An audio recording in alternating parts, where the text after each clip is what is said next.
A FAM production. Furniture and mattress. FAM.news. Top Gun Maverick has catapulted well past $1 billion worldwide at the box office. And we, here on the Dos Marcos Show today, have 6 business lessons from Top Gun Maverick. The Dos Marcos Show starts right now. Welcome to the Dos Marcos Show with Mark Kinsley and Mark Quinn, where mattress and furniture leaders gather to grow, get the inside scoop, tell stories, and take tequila shots. Uno, dos, tequila! Welcome aboard. Here's your passport to a planet filled with the mattress industry's brightest minds and biggest ideas. The galaxy's greatest mattress podcast has liftoff in 3, 2, 1. Gwen, do you know what my old radio name was? Maverick. That's right. Yeah, I remember I was the that. midnight to 5 a.m. guy, so you were rocking with a Maverick in the a.m. Classic Rock, Big Dog 97.9. It is 63 in Web City. We got Inagata Davida coming up here. It is a 17-minute long song. You know why? Because I'm going to go out and have a smoke. This is Classic Rock, Big Dog 97.9. Yes, thank you. Well no, seriously, done. Damn, you're good. I was a roller skating rink DJ. Of course. Oh, man, I bet you yelled out couple skate and just like put on the sweetest music, got everybody to hold hands. Hey, connect. everybody, get your dancing shoes on. We got the dance contest coming up. Michael Jackson and Beat It. Get ready. Hang on. Let's go. Yeah. Oh, man. Huh? Hey, what about the guy at the skating ring who was always out there like way too old to be there, like 13 and like doing the leg out in front and like the splits, and you're like, how old are you? Get to someplace else. You missed the fact that he was wearing parachute pants. He was wearing parachute pants. I had a pair of black ones. They were $80, which is a freaking heck of a lot of money back then. So my mom bought me some, and the very first night I wore them, I was skating at the skating rink. I was the DJ that night in floor guard, and I burned a hole in them. Oh, I was so crushed. Oh, man, I bet. Yeah. No, I know. That is a heck of a lot of money. You know what else is a heck of a lot of money? $1 billion at the box office. Tom Cruise, Top Gun, the Maverick. This film was incredible. You saw it? I did. I saw it. It was fantastic. Nick and I went. It was incredible. Yeah, I actually watched the original Top Gun just so I had any of the seed plants from the original film, so I was ready to connect the dots to the new film. And I thought they did a really good job of, some of the throwback stuff with, Goose and playing the piano and volleyball on the beach. And man, I just tell you, you don't see that many movies with high-flying jet action where they're pulling real G's, and you just have that jet action sequences. It's so much fun. You just don't see a lot of that. So Tom Cruise, what I love about Tom, he drives me crazy in a couple ways, but what I respect a lot is his art and the fact that he does so many of his stunts. And I guess he was flying a lot of those sequences or in the jet himself. And like, I don't know, it brings some authenticity to it. It's really cool. I love that he does it that way. And he's all in when he makes a movie. That's for sure. Surely this man has a pilot's license by now, like an actual pilot's license. Well, no. I think he was literally. I don't think he could have flown those jets just from a. I'm thinking like just maybe a smaller plane. No. He is a pilot. Surely he can hop in a Cessna and like cruise around a little bit. No, I think he's a jet pilot, really. But Anyway, I'll have to go read up on that. Do you know that the original Top Gun Kinsley only grossed like $373 million or something like that? So this one has totally eclipsed the original. So, well, adjusted for inflation, I wonder how much that is, especially inflation at this current rate. Surely 374 is really high. But check it out. We watched the film and we kind of went through it and thought, what are some business lessons from Top Gun Maverick that you can apply to your business right now? And I love the scene. This is number 1 for you. Ding, number 1, your enemy knows your playbook. So Tom Cruise walked in and he gets called back. Sorry, I'm going to ruin it for some people, but if you haven't seen it, go see it. He gets called back to be an instructor at the Top Gun school. And he walks in with this very thick manual and he says, I bet you know this front to back. And everybody shakes their head. He tosses it in the trash and says, your enemy knows your playbook too. So we're not going to dig into your playbook because if you put your playbook out into the world, or if you have a formidable opponent, they're really going to figure out what you have to do. So that means you have to be your own pilot. You have to fly your own plane. You have to hone your skills. You have to build your team. And so I think that's one of the reasons he was tossing it out. What do you think of when you hear your enemy knows your playbook?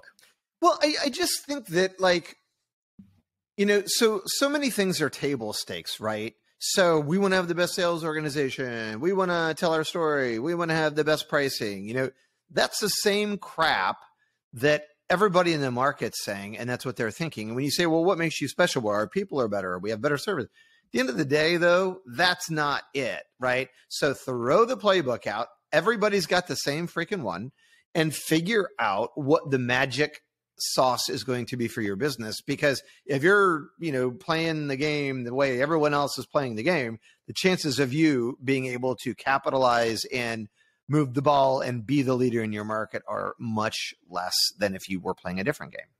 We've said it before. If you play somebody else's game, they're going to be better at it than you. And if somebody tries to play your game, you better dominate. So if your enemy knows your playbook, play your own game. And whenever you do it your way, it goes back to what we talked about with Trent on the Fam Marketing Show. So if you haven't subscribed yet, go over and subscribe to the Fam Marketing Show on fam.news. But Trent, like, dressed up as all these characters in his marketplace and attracted a bunch of foot traffic, sold a bunch of mattresses. And one day somebody shows up at a shop and he says, well, where's your Elvis costume? Or your superhero? It was a superhero costume. He said, where's your superhero costume? He's like, oh, it's in the back. Well, his competitor had started putting on a superhero costume and he was playing Trent's game. And now people associated that brand and that brand position with him. And it attracted business to his store. That's so good. That's funny. Okay. So they know your playbook. I get that. But, you know, we talk about being the guide. Donald Miller wrote a great book about brands, right? And he talks about it too. A lot of story arcs, think Star Wars, Obi-Wan Kenobi, they're the guide. You got Luke Skywalker, he's the hero, right? And so be the guide. Tom Cruise came in and, you know, showed them and established his credentials, got the credibility that he needed, but then really worked hard on developing that team. So be the guide and build the team. In most movies, the guide isn't also the hero. In this one, though, Tom Cruise is the guide, and he's also one of the heroes. So what do you think? And he really is the person. We can talk about this. This is point number 2, be the guide, build the team. We can talk about how to build the team. But he really was trying to develop the team around him and then pick the best pilots to fly the mission. And in building the team and being the guide, he was developing people along the way. And most of the time, the guide is somebody that has been there, has done that, has the experience, and like you said, the credibility. But you need to think of your employees even as the heroes of the story.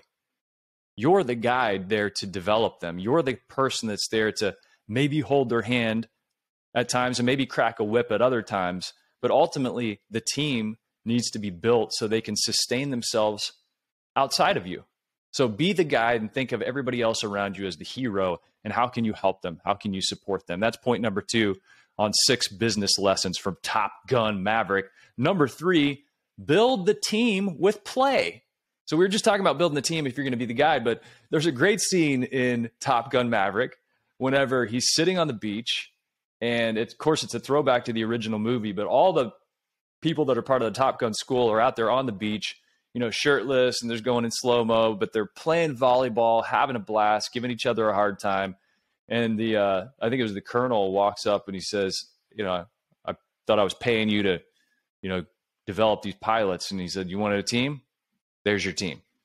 And it's so underrated. And I think there are a lot of organizations that do a great job of this that deserve a spotlight shined on them. And there are a lot that don't. I mean, you look at, we talked to, you know, Peter Bolton from Jordan's before, and what they do in the warehouse and the Willy Wonka kind of nature to the Christmas parties and all the fun stuff they do, you know, with their employees. And I look at what happens with Sweet Dreams Mattress and Furniture and Greg and Katie Law and Matt Mann and how much fun they have and taking time away from work and doing Top Golf and just finding ways to truly connect outside the day-to-day grind is so important for camaraderie and laughter and just helping people understand that this is your life and we want you to be connected to us through it.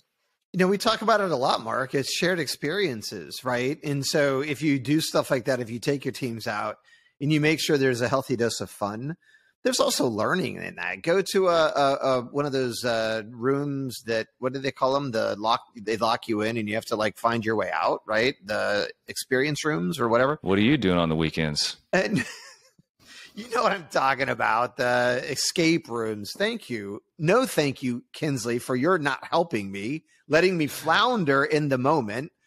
No, the escape rooms or Top Golf or whatever it is, because it's fun. You get to work with your team. There could be strategy, pitting two groups of your team against each other. There's so many cool things to do. But most of all, it's just a great experience. You have fun with them, and it builds a connection to your people. So you can't go wrong with that ever.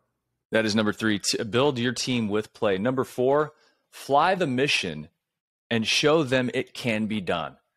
So in the film, this group was having a very hard time flying this practice mission. And so the practice mission entailed flying at a very low altitude so they wouldn't get any of the ground to air missiles shot at them, and going through these canyons and literally like going upside down once they crossed over the top of this mountain, and then flipping around and, you know, shooting the target with one plane, shooting the target with another plane with the bombs, and then going up this giant mountain and flying out. And in the simulations, nobody could do it. And, you know, there comes a time when Tom Cruise is effectively Lieutenant Pete Mitchell is effectively relieved of his duties. And what does he do?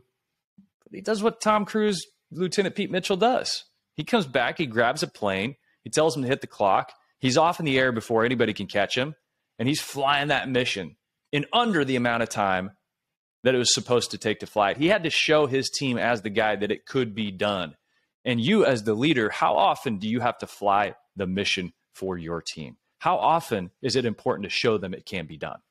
Yeah, you know, I remember, Mark, when I was younger, like I didn't really understand leadership principles. And, you know, I remember when I was given some authority in work situations, I'm like, all right, so how do I get these people to like respect me, or how will they follow me? Like I remember trying to figure that part out. And then, you know, reading books later on in my life, servant leadership, you know, you can't just come on the scene. And I'm learning this, you know, at Mattress Firm, even because I'm so new to the company. You don't just to get to come in and like you establish yourself and say, okay, everyone, I've had lots of experience. You know, I'm a new guy. I kind of know what I'm doing. And like, it just doesn't work like that. You have to get in and push a broom and do the work and show people that you are bought in and invested and willing to work just as hard as anyone else. And then people follow you, right? Now, there are CEOs, I don't know how many times, that come in and they just kind of sit at the top and they dictate what happens. The guys that get in, mix it up, work alongside in the trenches, working strategy, those are the people that the employees will go through a brick wall for. It's the people that, like, look at Gandhi, right? Look at Jesus, look at Martin Luther King, look at all these incredible leaders. They were among the people. And so I really think that's it, right? Fly the mission, build the respect, show them it can be done. Let them see you doing the work, and it will inspire people in crazy ways. That's number 4. Number 5, Rooster just couldn't get out of his own head in this film. And finally, Lieutenant Pete Mitchell says to him, stop thinking. You've planned, you've prepared, you are the best in the world. Now stop thinking. It's causing you to slow down. It's causing you to second guess your decisions. It's causing you to not be a great pilot. You're a mediocre pilot. So stop thinking and let your training take over. And so it's such a great lesson too. Nobody's saying don't be prepared. Nobody's saying don't study, don't work hard, don't practice your sales pitch. Nobody's saying strategy is important. But once you get to a certain point, you know, the bullets start flying. Everybody's got a plan until they get punched in the mouth. I think Tyson said that, right? So you're going to get punched in the mouth. So you got to stop thinking and just be the best that you are.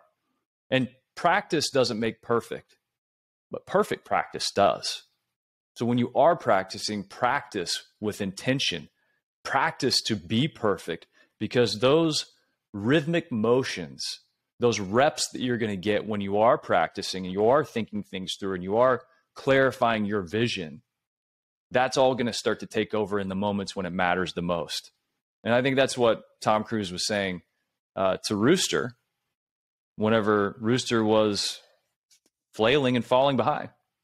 You know, sometimes, Mark, when we have moments of where we lack self-confidence or there's an insecurity, it's really easy to second guess yourself. So I think being aware of that is important. I think that the action thing in this idea is just move off your ass, get off of center, and don't overanalyze stuff, because action is the key. There are the answers. Be 90% buttoned up, but do not be paralyzed from making those decisions. But that's it. I mean, I think your gut, your intuition, you got to trust yourself. You got to believe in yourself and do the work. Make sure you're ready. But man, oh man, just make it happen. Action is the answer. Even reading a book right now, rereading a book from years ago called Into Thin Air, which is about a disaster that happened up on Everest. And they talk about this feeling that a lot of climbers get, and they can't articulate it. They don't know where it comes from, but almost all high altitude climbers who have any experience up there talk about this. And sometimes that spirit, that feeling, that tremor, that murmur in the earth is saying, get down the mountain now. And it seems like everybody that lives to tell about it is glad that they took action, didn't think about it. Especially when you're at high altitude. If you start thinking at high altitude what's going to happen, your brain is foggy anyway, and you get very low functioning in your ability to actually consciously evaluate the situation. So that's where going with your gut's good. That's number 5. Number 6 is this. We saw it happen to Lieutenant Pete Mitchell. The Maverick got shot down, but when you get shot down, it's not always over. Especially if you have a team that loves each other. Because what happened? Rooster comes back, guns ablazing, shoots down that helicopter. Then he's able to go get with the Maverick and plan their escape. Just never give up. Just follow that North Star. Perseverance. I love the podcast, How I Built This. The best part of that is failure is very common, and mostly when you're in business these days. And so don't ever be discouraged by that. Get up every single time. Just because you get shot down in a plane, just because you're in enemy territory, just because you're out of rockets, just because you don't have any hope and there's no human being around, don't worry about it, because Rooster's on the way. Rooster's on the way, man. Rooster's coming, baby. If Rooster weren't on the way, still don't give up. You got to keep going at that point, especially when your life is on the line. I want that T-shirt. I want a T-shirt that says, "No worries, Rooster's on the way." Well, hey, no worries in this podcast that can't be solved when you look back over these 6 business lessons. Surely there's something that can take away a few worries. We appreciate you listening to the Dos Marcos Show. Hey, did you get a business lesson from Top Gun Maverick that we missed? Head over to fam.news, text us. You can do it in the bottom right of the screen right there. You can get it on the socials or LinkedIn, and just, give us a shout. We'd love to hear from you. And if you saw the movie and you saw something fun that you loved, let us know. I saw one of my favorite pictures of all time was Scott Smalling. He posted it up on LinkedIn, and him and his wife were going to the movie, and they had on full replica bomber jackets. I even texted Scott and said, "You look amazing." So hopefully you went out and created an experience around it, had some fun with your loved ones. Great film. Didn't see it. Go see it. Highly recommend. No doubt. Everybody, thanks for listening. Listen to us on iTunes or wherever you get your podcast, and give us a review. We'd love it. And remember, this is a campfire. We love to have you around it, and bring your friends, because it's warm and toasty. You can bounce on it. Yeah, bounce with it. Bounce with it. Bounce with it. Bounce with it. All right. What is a hybrid? It's like peanut butter jelly, peanut butter chocolate. Hybrid so tight, there's no way that you could topple it. Hybrid on my wrist, that's a calculator watch. We add ourselves together and we take it up a notch. Got the airflow, yo, keep you cool as it get. Visco foam alone to make you drip sweat. Get a hybrid mattress, yes, you'll get better rest. Cool and comfortable, hybrid like a sweater vest. You know the game, we're ahead of the sun, cause the two of us together are way better than one. Cause I'm cool as ice, and I'm hot like a heater. Bounce by the ounce, now we got it by the liter. Well, you take a spring and you wrap it up right. You can sleep so smooth or bounce all night. Put two together, get a whole lot more. Get the feel of the comfort core. You can bounce on it. Lay back, you don't have to practice. It's the best thing to happen to your mattress. Get together to do it like I did. Everybody get hybrid. Sing hybrid. If you want somebody to get in your vicinity, you probably want to feel a little bit of a hybridity. Foam alone, out of 5, maybe 1 star. Springs and foam, we're taking care of that lumbar. Mad back support, the best way to shack up or just get rest that won't mess your back up. Like a hot chick mixed with a particle physicist or a mullet. Party in the back of the business. Best of both worlds like Mars and Venus. The ultimate hybrid. Nothing short of genius. Keeping it loose while keeping it tight. We can make you sleep or play all night. Put two together, get a whole lot more.